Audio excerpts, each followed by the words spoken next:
today. Not a tale of two cities, but a tale of two journalists must be told to you to understand how this country works.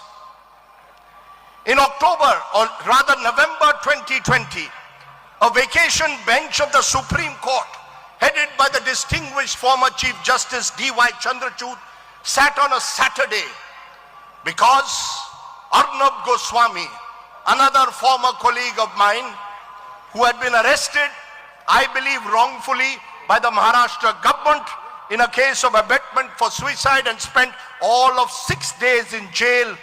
The court opened on a Saturday to ensure Mr. Goswami was given his constitutional freedom. Mr. Chandrachud spoke of liberty at the time. Mr. Goswami had rightly demanded justice as each and every citizen does.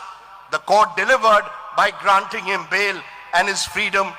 Well done, I say to the court. But then turn to the case of another journalist, Siddique Kappan, arrested a month earlier in October 2020 while he was on his way to Hathras to report on the gang rape and death of a 19-year-old Dalit girl. At the time of his arrest, he was working with the Malayalam news portal, was the secretary of the Kerala Union of Working Journalists. Arrested on 2 charges, UAPA and PMLA.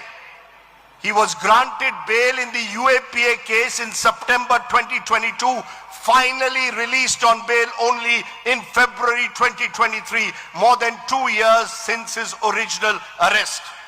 Today I ask this august house, what is the difference between Arnab Goswami and a Siddique Kappan, both of whom and whose families knocked on the courts demanding justice?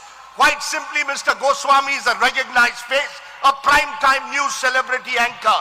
Mr. Kappan was an unknown journalist burdened by his anonymity and, dare I say, his name and religious identity.